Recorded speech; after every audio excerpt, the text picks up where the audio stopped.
Conversations with the inspiring minds, using design and creativity towards social change. This is Design for the People with Greg Bunbury. Hello and welcome to Design for the People.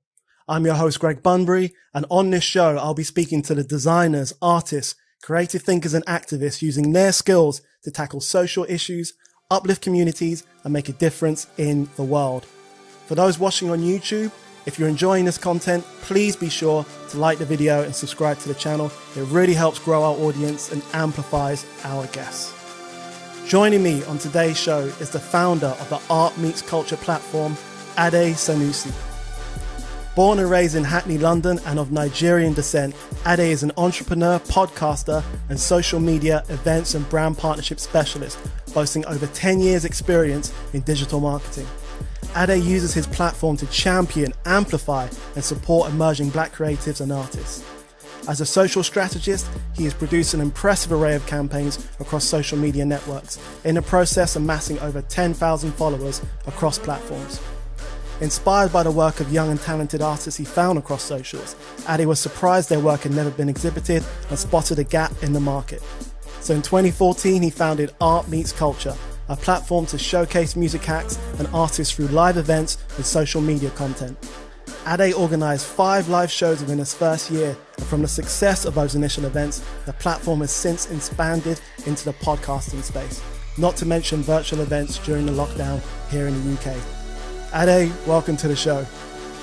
Bro, that was an iconic intro. I'm thinking, did I tell him this? Did I tell him that? I said, nah, he did his research. Nah, I love that, man. I appreciate it, man. Thank you for having me, man. No, that's all love. It's all love. Thanks for joining us. I really appreciate your time today. I was so impressed with your podcast. For those listening, I discovered Ade's work when I saw a podcast of his listed on a social media network, and it was just blew me away in terms of how professional, how well produced, how considerate, and how good you are at doing it. Thank you, man. It took its time, but we got there, and making it happen, for the artist. Amazing. Can you tell us a little about your background and your journey into marketing and social media? Well, it stemmed from me predominantly working in music. 2008. I left university at University East London. I was studying like film and media, but I said, let me take a year out because I didn't really enjoy the course. I didn't know where it was going. So I managed to get an A&R position at Universal Music. Through there, that's when I learned more about the marketing side of things, how artists were connecting to their audiences. Facebook was more into the whole Facebook fan page group. So, I was helping running those at the time. And then 9 months later, I then started working with a label called Myish Music. One of my mentors, Reggie, he was working at Def Jam, and he said, come on board on my label, be a label assistant. And from there, I was working the Facebook pages, the Twitter pages, YouTube, just learning my trade and how marketing and social media worked. So spent 4 years there. And then that's when I founded Art Meets Music at the time, but now Art Meets Culture. And that was literally predominantly just seeing artists on Instagram and thinking like how these artists getting like 5,000 followers on their Instagram. Is this real? So let's connect with them and do a show. Because I hadn't seen any of these artists in galleries. It was always the typical large ones. There was nothing for younger artists like your Kobe's or Tom Fitch's. And I was just like, let's connect with all these artists and bring them to the music side of things that I was doing at the time. So from there, it was just literally how we're going to promote on socials. I always loved like posters and flyers when Wireless will drop a show or there'll be a tour announcement. I was always intrigued about the flyer and how they promote stuff. So I really started to focus on the marketing aspect of Art Meets Culture for the years. It's like I knew I could do the event, but it's like the marketing always had to be on point.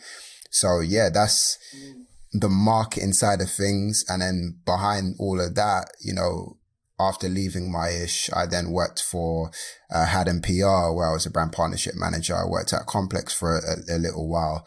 I did stuff for, Rich London PR, and I've been doing stuff independently for artists today. An artist called Jelani. So I briefly was working with him over the lockdown period working with a company called My Airflow now, helping them with social media. And predominantly now focusing on our social media, on Art Meets Culture, you know, trying different things. So it's been like a good 10 years of learning how things move on the social media landscape, but also, you know, adapting accordingly because the platform's getting younger. You know, it's making people create creative things through Reels, TikTok and everything like that. So yeah, 10 years solid experience without the horror stories in place. I told you all the good parts. Yeah. But it pays off though, right? The thing that I'm interested in is like your sense of generosity, because to do the kind of work you do, to amplify other artists and to put other artists on, you have to come into it with a strong sense of generosity and community. Is that something that you've always had? Is that something that came from your background or that you've cultivated over the years? I mean, for sure. I mean, how I even look at my platform now, I was having a conversation with one artist the other day, Kobe Mine. He says, you know, he's always appreciative of what I've done for him because I initially helped him with his first London show because he was from Coventry. And he said something like quite powerful to me. It wasn't ego boosting, but it was powerful. He said, you know, you cannot stop what you're doing because, you know, people's destinies are attached to yours. Do you know what I mean? So everything I put out, it's like my thoughts is always, how can I help the artist who's not getting any attention by anybody? Do you know what I mean? It's like, I follow a bunch of hashtags and I see different art pieces and I go on their pages and sometimes I'm excited that they have at least like probably 50 followers or 100 followers. So it's like, I'm going to repost you today. I want to give you a voice note and say, look, you're doing sick things. Let's have a conversation. Let's stay in touch. You know what I mean? It may not be the podcast at this moment in time. It may not be a repost, but let's have this dialogue. So I want you to know that I'm here, I'm watching. So my thing over the years has just been adding value to every artist that I meet. Do you know what I mean? And making sure that they think and believe that, you know, I can do this thing full time. Do you know what I mean? So yeah, I mean, I'm going back to your question. It's just like, yeah, I'm selflessly doing this more than ever now. Whereas before it was kind of a little bit self-serving, like, yo, I can do this event. This is me. But when you realize how much artists you're helping and you've seen how far they're going, like, you know, to mention Kobe again, he's doing a talk at the Tate, you know, today. And it's like, I just thinking like, you know, you came from our show and stuff like that. So it's beautiful to see. And in terms of your grind and coming up, especially through music, I worked in music for about 10 years and it can be a tough industry and it can be, it could be a real, it could be a real grind. As I said before, like what's your ethos on navigating those barriers? Are you just like a naturally optimistic, positive person? Did you have to apply perseverance just to stick with it? Yeah, I mean, it's again, for me, it's a mindset thing and just putting myself in the right mind frame. You can get caught up in thinking, why isn't everything happening so fast for you and it's happened quicker for others? But I've kind of just boiled down to it. It's just like, it's just their time, man. It's like, your time's coming. But if it means that I'm grinding a little bit longer, it means I have time to acquire more skills in my eyes. Because if it was given to me early, when I wanted it, I would have fluffed everything. I would have messed everything up and I wouldn't, you know, have this platform. I would have screwed everything up. Now it's just like every year, I don't even think about, oh, this is the year I make it. It's like, okay, cool. What can I do this year that's just better than last year? Do you know what I mean? How can I improve my mindset? You know, I really, you know, I've now paid attention to a lot of spirituality books now, just thinking, you know, how can I stay in that flow of positive energy, positive vibes, you know, believing in God. And also mindset books. I'm a massive Kobe fan, you know, and I loved what he did in the court and how he, you know, thought about the game. And, you know, even watching The Last Dance last year, just seeing how Jordan's mindset was, it was very ruthless, but also he had like just the eye of the tiger. And I make sure I have that every single day, mind frame wise, because it's just like, this game is hard. Do you know what I mean? Music was very difficult for me in terms of trying to push singles, trying to do this, trying to make it as an A&R at one point or a manager at one point.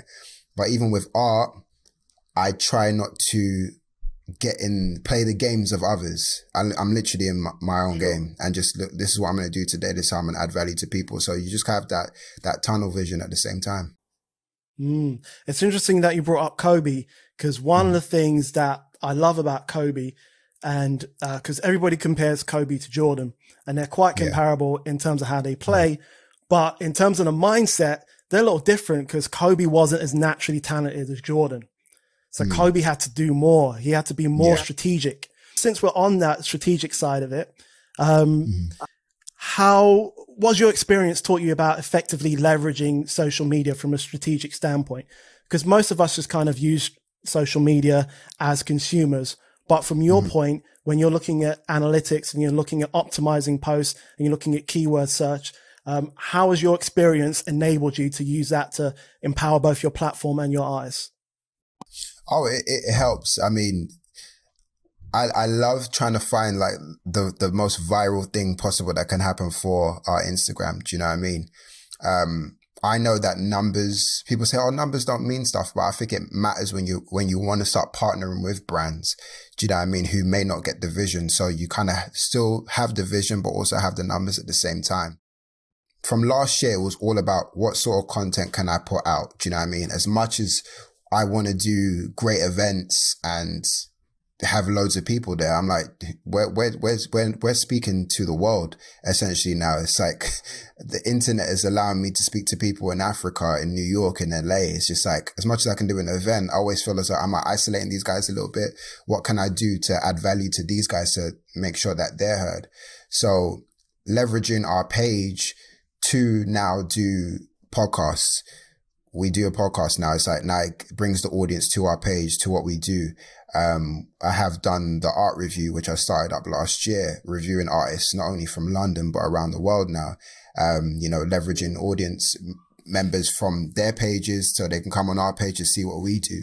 I was going to say another show that I was going to do, but I can say it's like even now we're doing a series called Artist Watch, talking to artists who are not even getting a look in. And it's just like, I want to see who's the next up and comer. Do you know what I mean? I'm looking for a new gem now. So it's just like, we pick them, we interview them, they're going to be exposed on the platform. So it's just leveraging audiences through our content creation, because I think that's very key. I think people forget that, they can build a platform and they can chase the money by saying, no, you need to pay me $150 to post. But I'm like, I'm not charging you guys. I want to create with you guys. Because if I can create something and it becomes bigger, you become bigger, my platform gets bigger. And if there's an opportunity to partner with a bigger entity through my brand, it's bigger situations for everybody else. So I use my platform as leverage to consistently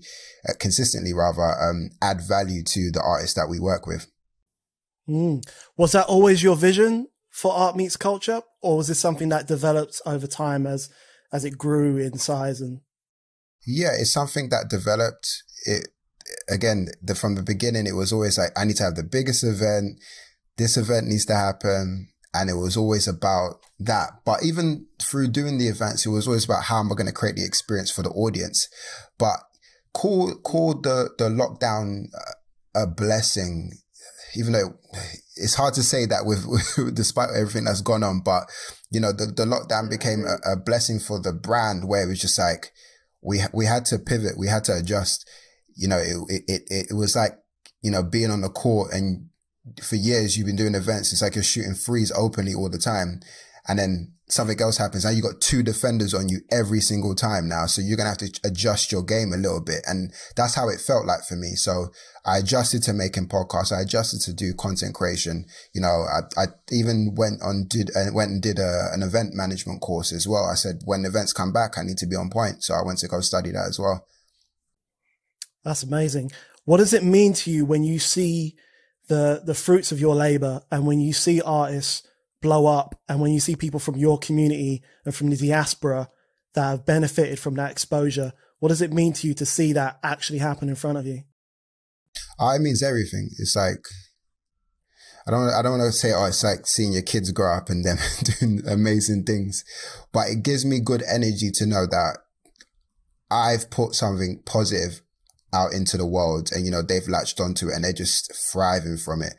Some people have come on the platform and they don't do anything with that energy. They just they're here because they expect some esoteric numbers to happen for them. They're supposed to get like half our following and stuff like that. I'm like, no, you come on this platform and you talk you talk your best, you give the best energy possible towards it. And, you know, that will come, back towards you. You know, artists I can name, like Tom Fitch Art, he's doing amazing things, you know what I mean? Signed to a gallery. Stazzy, also Kobe. Kobe is probably one of my best case scenarios in terms of what he's done for himself. He's like talking in the Tate. Do you know what I mean? I didn't know I would work with an artist who's now on that level of Tate levels, you know what I mean? And that's amazing to me. You know, doing even a solo exhibition for Funny Tummy, and, you know, he's done paintings for the biggest stars. So I'm probably missing out a couple names, but it's just amazing that I'm connecting people, essentially assisting, I rather use the term assisting people towards their dreams, you know, making them take their shot. So it's an amazing feeling, and I wouldn't even change it for the bob. Yeah, I mean, for real, assisting for sure, but also empowering, because it means so much to have somebody in your corner and to have somebody fight those battles with you and to just kind of share that energy, right? Yeah. Oh, 1000%. And, you know, you used a great word, empowering. It's not only empowering for them, it's also empowering for me, because you can look at this thing and thinking no money's coming in, or we're not getting the right attention here and there, but it's empowering and it makes you push on. Hence why I'm always creating, like, okay, what's next? What else can I add to the platform to make it better? Yeah, man, that's awesome. It's really, really inspiring stuff. Your podcast, so the pivot that you've made into podcasting, just from the outside looking in, it seems to be a really natural fit for you. Like, I've listened to a few of your shows now, and it sounds like you've been doing it forever. What's been the key for you to kind of getting that energy right on the podcast? I mean, for me, it's always finding that common ground with the artists. I know we both love art, so that's usually the start. You know, having initial conversations with them over Instagram, just to talk to them about their art, you know, building the relationships early from reposting their art and just telling them how great they are. And then once you see how their art is made, and whether it's them drawing an artist that I love, or, you know, talking about Black empowerment or the current circumstances in the world, there's always pockets of conversation within that. And even like most recently, I had a conversation with this guy, it's coming out soon, Seven God. He's from Philly. And, you know, he talks a lot about mental health, you know, his need to empower people through his art. And I resonate with a lot of that stuff, even without having that podcast recorded in the first place. It was just, I can see a lot of his art. So my energy naturally just draws to them, and I know what to say. I'll know how to make a joke or say certain things. And it just works. So I'm kind of grateful for it. I've had episodes where I've been stuck in terms of what to say, because it's just like, and this was like you during the early stages where I'm just like, I don't know what to say after this. I'm asking questions, but, you know, somehow, some way, you know, it works. So it's a great vibe. The thing that stands out for me about you, I mean, obviously we've only just met based on this podcast, but I've spent a little time going through your content and your background. And the thing that stands out for me is the word relationship. Now, a lot of times when we're talking about work and we're talking about strategy and marketing, and we're talking about doing things based on our culture, we tend to focus on the strategies. We tend to focus on tactics. We tend to focus, okay, if you do this in this way, you'll get X, or if you do this in this way, you'll get Y.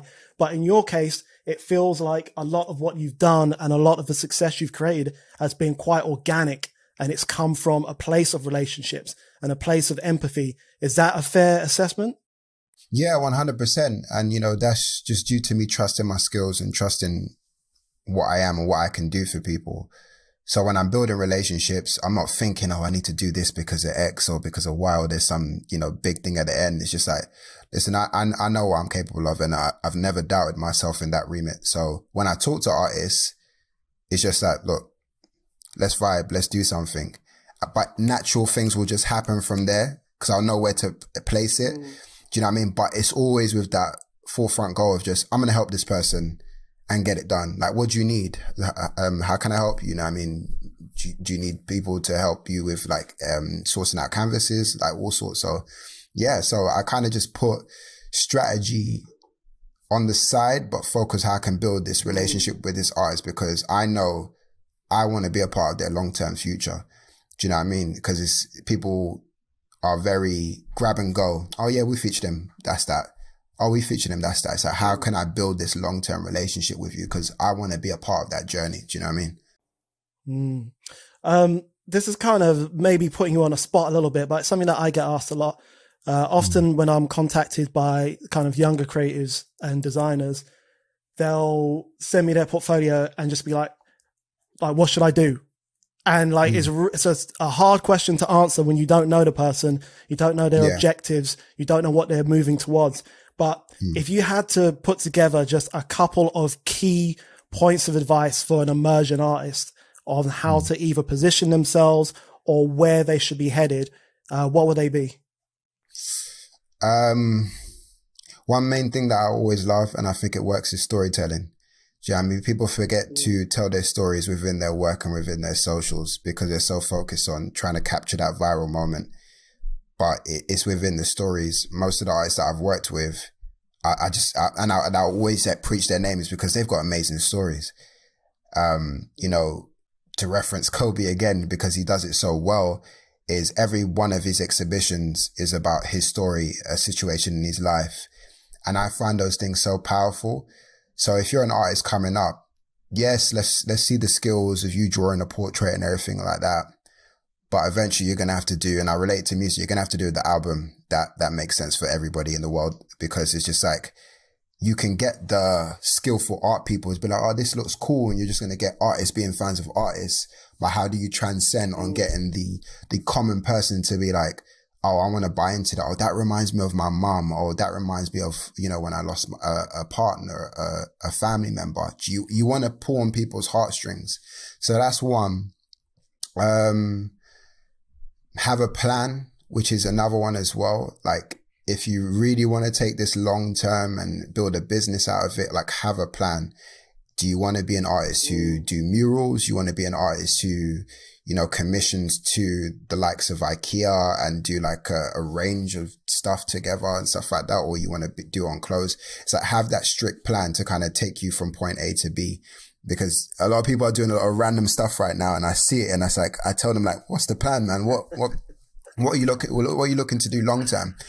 And they don't know, but I always tell them, like, once you have that strict plan, it elevates you a little bit, and it keeps you in different kind of focus. And, you know, it makes your years better instead of just, you know, looking at everybody else and what they're doing and how they're structured. You know what I mean? So, storytell, have a plan, and also, like, don't give a damn. And I know I can't swear, so don't care about what, you know, everybody else is doing. That's a key thing, because it's very distracting in this internet world to see people become viral from something that you could have done. Oh, I could have drew that. So you become a little bit envious, but I'm like, it's tunnel vision, because at the end of the day, your moment is coming. The internet's fickle. You know what I mean? You can make it whatever you want it to be. You know what I mean? It's your own matrix. You can design it however you want. You know what I mean? So yeah, those are the three that, I would give. Oh man, that's awesome. Awesome. Really, really insightful.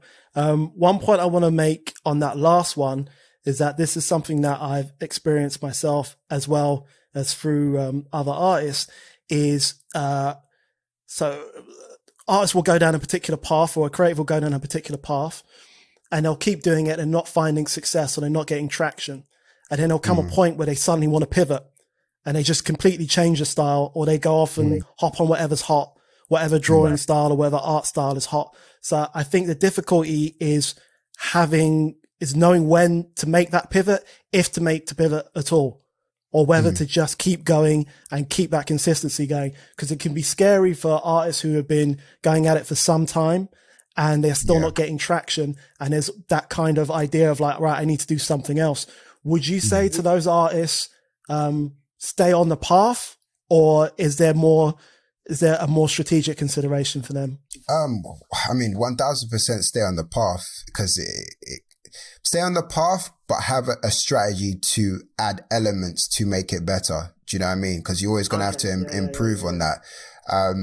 I think, you know, a lot of people change because they're not getting the attention, but they've always got the attention from their core. And I think once you focus on your core, then you get to nurture them. I was reading a book, called, Superfans, and it was all about, as much as you want, like, we've got 10,000 followers. I only want 1,000, superfans.